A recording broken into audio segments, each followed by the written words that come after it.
Hey guys, thanks for joining me for another Lorcana video, and today we are going to take a look at some cards that I think you should be buying now. I'm going to start by I'm going to highlight a couple cards I just talked about yesterday, so I'll go a little bit quicker on these. But we talked about Dale yesterday. I think Dale is just too good of a card to be a $5 to $6 card. And what I was talking about yesterday, and I'll actually show it here, is if we look at this set, right, Wilds Unknown, I was mentioning yesterday, it's an incredibly top-heavy set where all of the value is in like the really high chase cards like the Enchanted Iconics, but there isn't a lot of value in the lower rarity pool. So if I go through here, first whole page is all Enchanteds. Next page, now the first card that's not an Enchanted is the foil Snow White. And that's a foil legendary, which I still consider a very premium pull, because as I mentioned, in an entire box, you're not even guaranteed to get a legendary, and this is a specific legendary out of the entire pool, right? And then we have some epics, and then finally, actually, Eleanor as a super rare is actually like the highest value, just like regular non-foil card, right? And then after that, we see Dale. And so what I was talking about with Dale yesterday is not only is he a very good playable card that I think people are going to want in their decks, I feel like this set will eventually have to correct itself to get more value out of the regular slots, because like the packs, if we go back again here, Wild Unknown, let me just see like what a booster box. Yeah, booster boxes are around 220 bucks, which is pretty expensive, right? Retail price is 144, so we're pushing almost up to a 2x price on these boxes. And to me, it's not worth it to buy a box of Wilds Unknown right now at that price, because if you do not pull an Enchanted, you are 100% hemorrhaging your money. And Enchanteds are not easy to pull. I know they did increase the rates a little bit in Wilds Unknown, but you can't just buy a box and like bank on getting that. So you're pretty much, if you buy a Wilds Unknown box, you're guaranteed to not make your money back unless you get an Enchanted or better, right? So that's why I think cards like Dale eventually need to go up, because that will make this set more balanced. And if you look at all other Lorcana sets in the history, there's always been at least 1 to 2 like $20-ish legendaries in the set. Okay. Another card, I'm actually going to talk about more Wilds Unknown cards, because I feel like the bottom end of this set is completely overlooked. And there's a lot of value that is not being recognized here because everybody's so focused on the Iconics and the Enchanteds. So this mini is another one I'm just going to re-highlight from yesterday. But basically, I think specifically the Epic Rare at about $5 to $6 is a very good pickup on this. It's a card that I see as being very collectible and going up in the future. And I think during this next rotation, she will be played in like a green-blue Mickey Minnie Mouse deck. And there is a new dual shift where you can basically shift for 0, but you have to have a Mickey and a Minnie. But I mean, if you turn 1 play this, turn 2 play some type of Mickey, either a 1 or a 2 drop, then she can quest for 2, and then you could shift 0 this big Mickey and Minnie that quests for 5 on top. It's pretty crazy. Like, you can get some crazy lore quick with that combo alone. So I just feel like if you're interested, if you don't care about like rarity upgrades, just pick up common minis and you're fine. Like, they're not worth anything. But if you're someone that likes to bling out their decks and you're like somewhat interested in it, I would definitely be picking up these epics.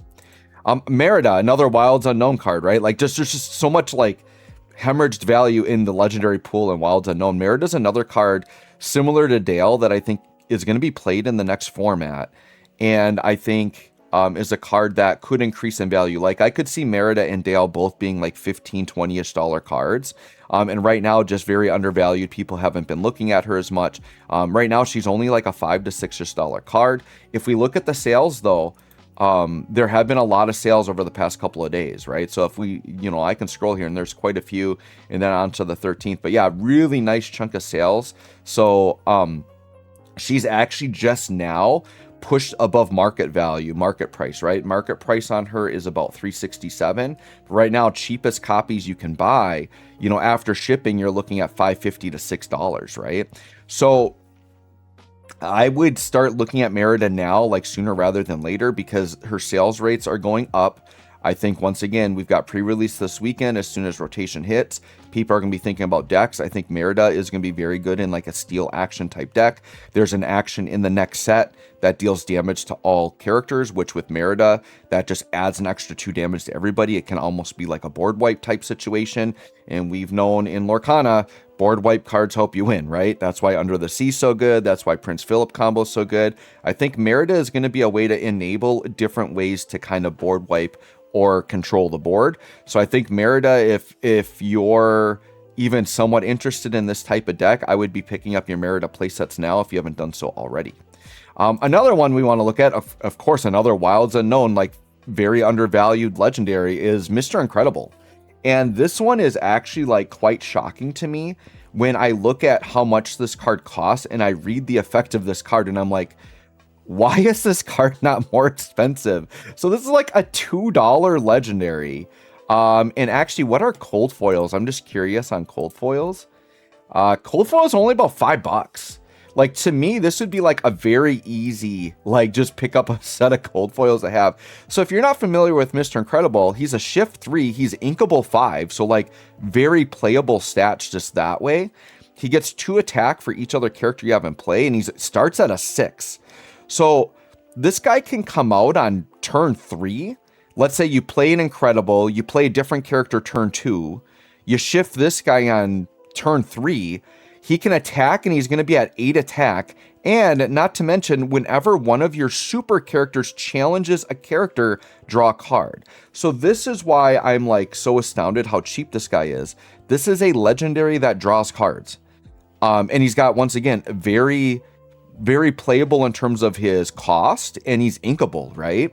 And so if we look at the history of Lorcana, legendaries that let you draw cards have always been high value. Rapunzel, Diablo, right? Stuff like that. Beast. Beast was a card, you know, the Steel Beast. He let you draw cards and always had a lot of value, right? Dumbo lets you draw cards. Look how insane Dumbo is worth, right? So, like, to me, it just seems so weird. And maybe it's just people just aren't even thinking about challenge decks right now. So he does have the condition that you have to challenge, right? So it is something where your opponent can avoid you from drawing by just not turning character sideways, right? Like, I've played challenge decks, and that's always been a frustration. But there's literally an action from, I think it's from Winter Spell, maybe it was in Wilds, but there's an action that literally lets you just exert all your opponent's characters. I think it costs 4. But there are ways. There's a 5-cost Tinkerbell that you can shift down, and she can exert a character that has 2 attack or less. So, like, you have ways to force character sideways. You have ways to enable yourself to get into attacking. And then drawing a card. I mean, this literally can... So, like, if you're playing in a grind game, right, and your opponent's just not turning things sideways, you're both going to have boards built up, but then you play a card that just exerts all those characters, and then all of your super characters that are attacking, they're drawing you cards. Like, this is an insane card that I think can get you a lot of advantage, because not only are you clearing the board as you challenge, but now you're drawing cards and you're getting card advantage on it. And I think some people read the super tag and think it just means like hero characters, but there are villains that are supers as well. So like Negaduck, I think, is a very interesting super in a challenge deck that you can run. Darkwing Duck is another super that, you know, the way his effect reads, like, it has stuff to do with when items leave, you can ping stuff, but you don't have to play him in an item deck. Like, he's just good as a big character that can challenge villains.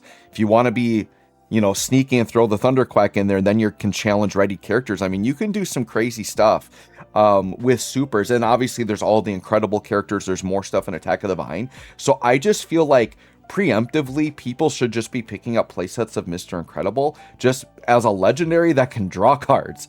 And if he ends up seeing a lot of meta relevant play, like this should be like a $15, $20-ish card, right?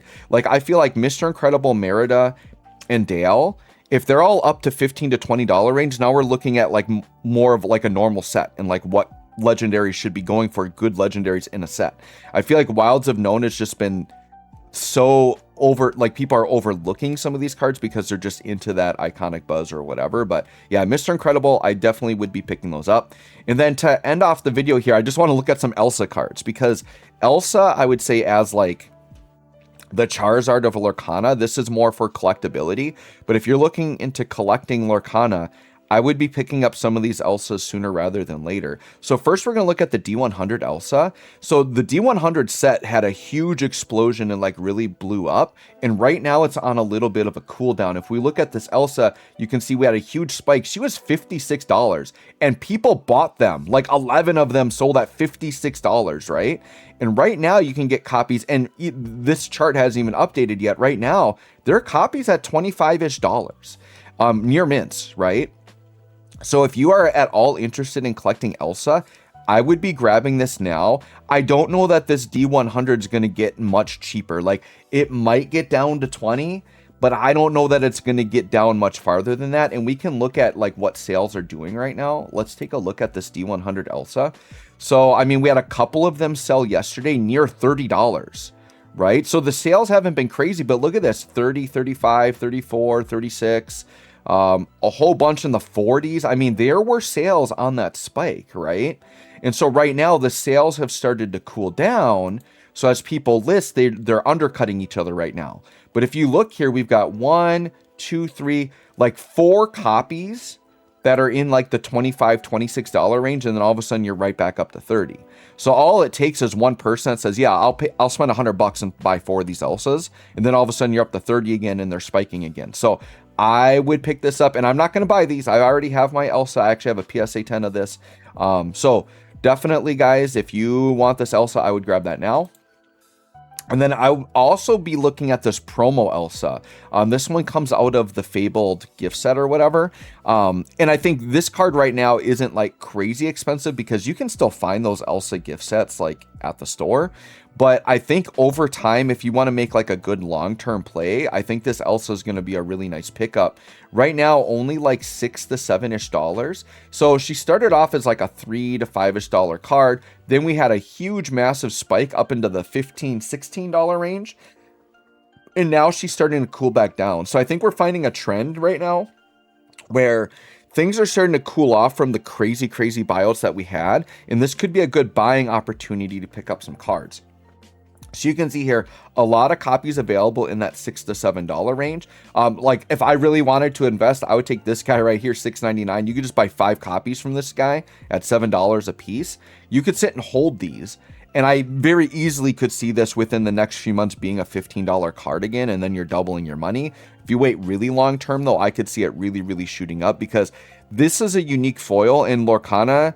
You know, as long as they don't do the Yu-Gi-Oh model where they reprint things into the ground, I don't think they're ever going to repeat this art and foiling again. So this long-term, I think, could be a good pickup Elsa at $7. Not that bad. Now, I want to look at the Spirit of Winter Elsa, right? So specifically the cold foil. And what I've been talking about, or what I mentioned a little bit yesterday, is I think legendary cold foils as collectibles are very undervalued in Lorcana. And I think once people start to recognize that, we'll see things shoot up, right? So I showed you the red Elsa yesterday that right now the lowest listed was like a $45 one. I showed you a couple on eBay that were 20, right? Now, this is the first chapter Elsa, which has consistently been like a $30-ish cold foil. So I'm not saying you should go out and buy this right now. This has kind of been settling and it's been very consistent at that. But what I would be looking at is, let's look at Elsa Spirit of Winter from Fabled. And Fabled being a reprint set, you know, obviously you would think it'd be cheaper, but this is a lot cheaper.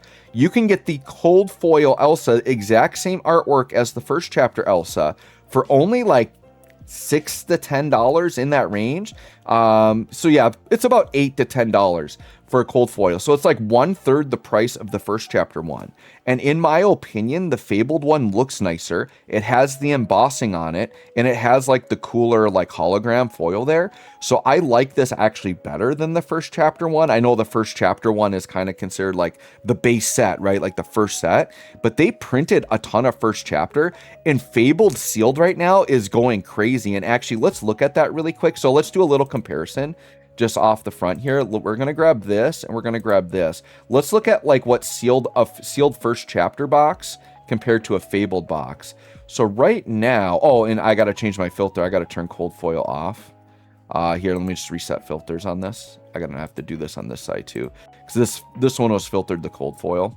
Let me just reset filters. Okay, and then, oh shoot, now I lost it. All right, let me just go back to here. We'll just type it in quick. So let's just, we're live editing done cheap right here. So we're just going to go into Fabled really quick and Lorcana. Okay, so let's get a booster box from Fabled. Yeah, look at this. Fabled booster box, and then we're going to get a first chapter booster box. Okay. So look at this. You can get a first chapter booster box right now. Let's get to actual boxes. So about $475, $485, right? We'll just call it $500. But look at a Fabled booster box, $1,000. Fabled has clearly shown itself to be like the premier set. It's almost like, you know, Fabled, that a lot of people look at Fabled as like a reset for Lorcana. Fabled is almost like the new set one, right? This was the introduction of Iconics. They obviously reprinted a bunch of cards that need to be reprinted. But when you look at the cost of sealed, right? It's like, so if you want to rip that Elsa out of a pack, it's actually way less expensive for you to buy a bunch of first chapter to try to pull a legendary Elsa foil out of that than it is out of Fabled. So to get the legendary cold foil Elsa from Fabled, which to me is a nicer looking copy, comes out of a more expensive product, you should be buying up that foil Elsa over the first chapter one. So anyways, guys, let me know what you think. Let me know if there's any other cards that you think are good buys right now. Please, if you like these types of videos, like and subscribe. This is a brand new channel, so don't be alarmed that you don't see a lot of subs or anything on the channel yet. We are brand new, but we are trying to build it up. Thanks for watching. We'll catch you all on the next one.